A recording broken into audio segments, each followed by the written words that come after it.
Assalamualaikum warahmatullahi wabarakatuh. Perkenalkan, nama saya Zahratul Asfaria.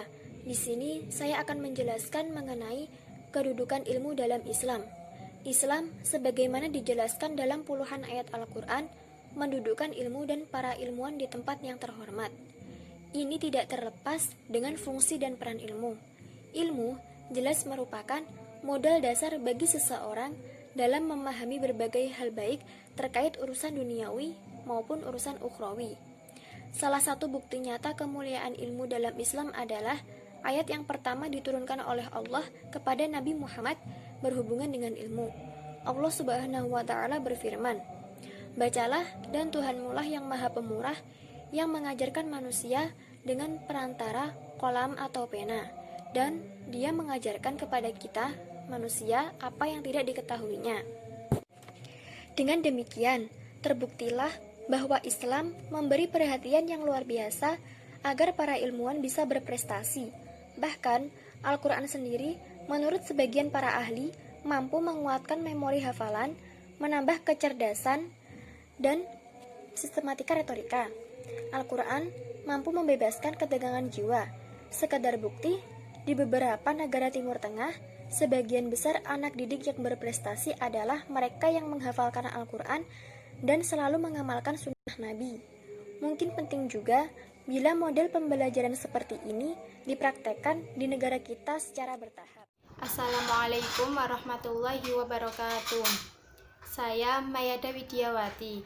Di sini saya akan melanjutkan menjelaskan dari penjelasan yang pertama. Dan untuk yang selanjutnya ialah yang kedua, yakni hidayah dan takwa adalah buah ilmu. Dalam sebuah kitab yang pernah ditulis oleh Imam Al-Ghazali yang berjudul Bidayah Al-Hidayah, Awal Tumbuhnya Hidayah, secara umum di dalam kitab tersebut berisi tentang etika atau adab sehari-hari dalam kehidupan seorang muslim. Mulai sejak ia bangun dari tidur sampai dengan ia kembali tidur lagi. Dalam mukadimah kitab tersebut, Imam Al-Ghazali menyatakan bahwasanya hidayah adalah thamrah al-ilm, yaitu buah dari ilmu. Dengan kata lain, hidayah tidak akan tercapai tanpa adanya landasan ilmu, dan niat mencari ilmu haruslah demi meraih hidayah dari Allah Subhanahu wa Ta'ala. Untuk yang selanjutnya ialah yang ketiga, yakni menjemput hidayah. Imam Al-Ghazali menyatakan bahwasanya seseorang dalam menuntut ilmu berada dalam tiga keadaan. Yang pertama ialah orang yang menuntut ilmu sebagai bekal kembali kepada Allah Subhanahu wa Ta'ala. Yang kedua, orang yang menuntut ilmu untuk membantu kehidupannya yang sesaat. Dan yang ketiga, orang yang dipengaruhi oleh setan sehingga menjadikan ilmunya sebagai sarana untuk menumpuk harta, mencari pangkat, dan berbangga diri atas banyaknya pengikut. Golongan yang ketiga tersebut adalah golongan para ulama al-su, yakni orang-orang yang keberadaannya lebih dikhawatirkan oleh Rasulullah SAW dibandingkan dengan Dajjal sekalipun. Mereka ini adalah orang-orang pintar yang ingin menyesatkan manusia, memalingkan manusia kepada harta dan kenikmatan sesaat dengan perbuatan maupun dengan perkataan mereka. Dan untuk penjelasan yang selanjutnya akan dilanjutkan oleh teman saya. Assalamualaikum warahmatullahi wabarakatuh. Saya Ajeng Dihaningsari. Di sini saya akan menyampaikan mengenai penjelasan yang selanjutnya, yaitu mengenai poin ilmu adalah landasan takwa.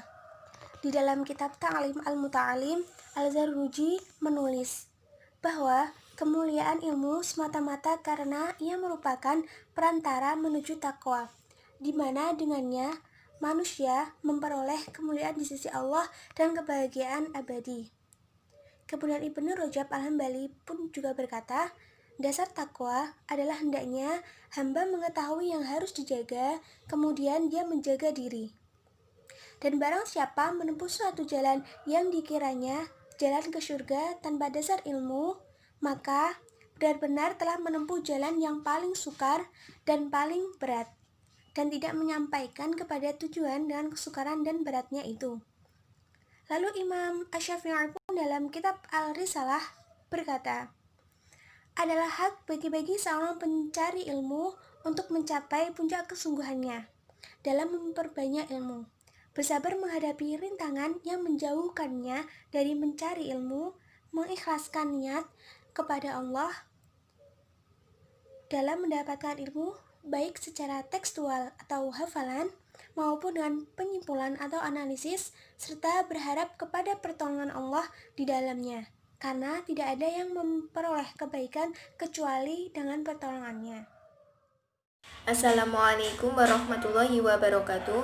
Perkenalkan, nama saya Nurul Hidayati. Di sini saya akan menjelaskan mengenai kedudukan belajar di dalam Islam. Belajar atau menuntut ilmu merupakan sebuah aktivitas yang biasa dijalani oleh manusia.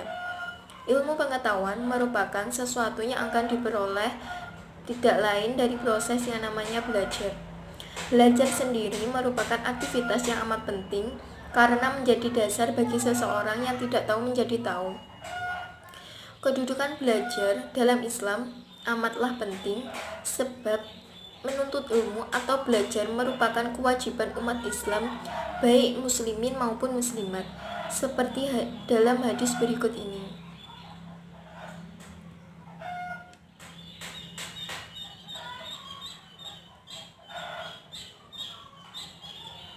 Dalam sebuah hadis, Nabi Muhammad SAW menganjurkan kita untuk menuntut ilmu sampai ke liang lahat. Tidak ada nabi lain yang begitu besar perhatiannya dan penekanannya pada kewajiban menuntut ilmu sedetail Nabi Muhammad SAW. Dalam menuntut ilmu tidak mengenal waktu maupun gender. Pria maupun wanita mempunyai kesempatan yang sama untuk menuntut ilmu, sehingga setiap orang bisa mengembangkan potensi yang diberikan Allah SWT kepada kita, sehingga potensi itu bisa dikembangkan dan sampai kepada kesempurnaan yang diharapkan. Karena itulah agama menganggap bahwa menuntut ilmu itu termasuk bagian dari ibadah. Ibadah tidak terbatas kepada masalah sholat, puasa, zakat. Bahkan menuntut ilmu itu dianggap sebagai ibadah yang utama, karena dengan ilmulah kita bisa melaksanakan ibadah-ibadah tersebut secara benar. Keutamaan belajar terdapat di dalam hadis seperti pada berikut ini.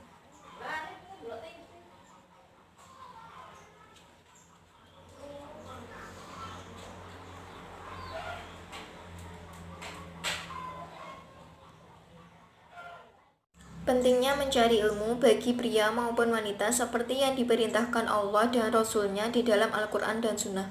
Yang pertama yaitu pentingnya belajar dan mencari ilmu dalam Islam adalah seperti yang diperintahkan oleh Allah dalam surat yang pertama kali diturunkan kepada Nabi Muhammad. Al-Quran merupakan kitab suci umat Islam yang dimulai dari kata bacalah.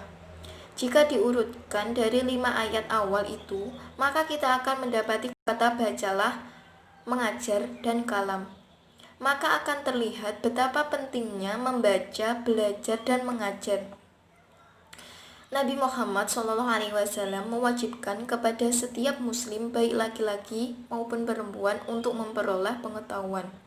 Kemudian yang kedua yaitu manusia adalah makhluk ciptaan Allah yang paling sempurna karena Allah memberikan akal pikiran serta pengetahuan kepada manusia. Karena akal pikiran dan pengetahuan tersebut membuat manusia lebih utama atau lebih sempurna dibandingkan dari malaikat. Hikmah atau ilmu adalah harta yang sangat berharga dan kekayaan yang tiada habisnya.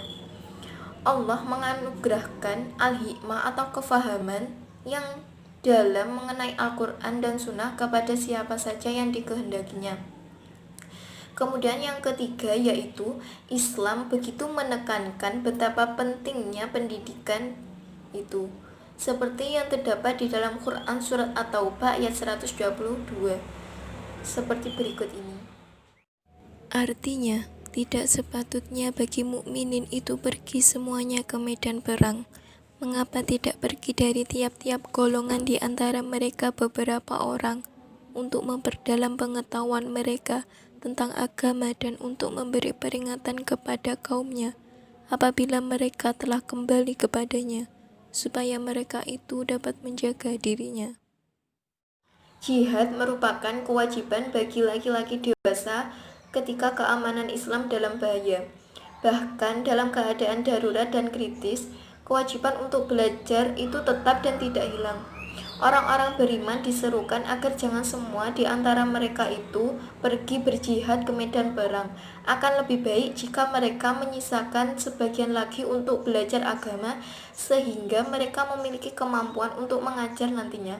Nabi Muhammad membebaskan para tawanan perang Badar tanpa tebusan, cukup dengan syarat para tawanan tersebut mengajarkan anak-anak muslim untuk membaca dan menulis. Kemudian yang kelima yaitu para ahli tafsir umumnya berpandangan bahwa Quran Surat Al-Ahzab ayat 34 itu ditujukan kepada istri-istri Nabi Muhammad. Namun secara tidak langsung, firman Allah tersebut juga berlaku secara umum bagi wanita muslimah dalam memperoleh pendidikan dan pengajaran. Hal ini dikarenakan seorang wanita akan menjadi ibu nantinya, karena peran seorang ibu dalam Islam sangat vital karena mereka mendidik dan membina anak-anak agar tercipta generasi-generasi penerus yang dapat dibanggakan baik akhlak dan kepribadiannya maupun ilmu agama dan ilmu pengetahuan yang dimiliki. Kemudian yang keenam yaitu berdasarkan pada Quran Surat Al-Mujadilah ayat 11 seperti berikut ini. Artinya, wahai orang-orang yang beriman, apabila dikatakan kepadamu, berilah kelapangan di dalam majelis-majelis, maka lapangkanlah. Niscaya Allah akan memberi kelapangan untukmu. Dan apabila dikatakan berdirilah kamu, maka berdirilah. Niscaya Allah akan mengangkat derajat orang-orang yang beriman di antaramu, dan orang-orang yang diberi ilmu beberapa derajat. Dan Allah Maha teliti apa yang kamu kerjakan. Kemudian yang ketujuh yaitu pentingnya menulis dan pena, seperti yang terdapat di dalam Quran Surat Al-Qalam ayat 1-2. Allah Subhanahu wa Ta'ala bersumpah demi pena, dan di ayat lainnya Allah memerintahkan orang-orang beriman apabila mereka bermuamalah agar tidak lupa untuk menuliskannya. Tentunya setiap generasi muslim menyesuaikan pendekatan dalam belajar yang disesuaikan dan dialkulturasikan sesuai zaman dan tempat, supaya tradisi menuntut ilmu tersebut tidak menjadi usang ditelan oleh zaman. Upaya umat Islam untuk selalu mengupgrade semangat belajar dalam Islam tersebut kini sering disebut dengan istilah restrukturisasi, alkulturasi, ataupun pembaruan pendidikan Islam. Baik, itu tadi penjelasan dari saya. Kurang lebihnya mohon maaf. Wassalamualaikum warahmatullahi wabarakatuh.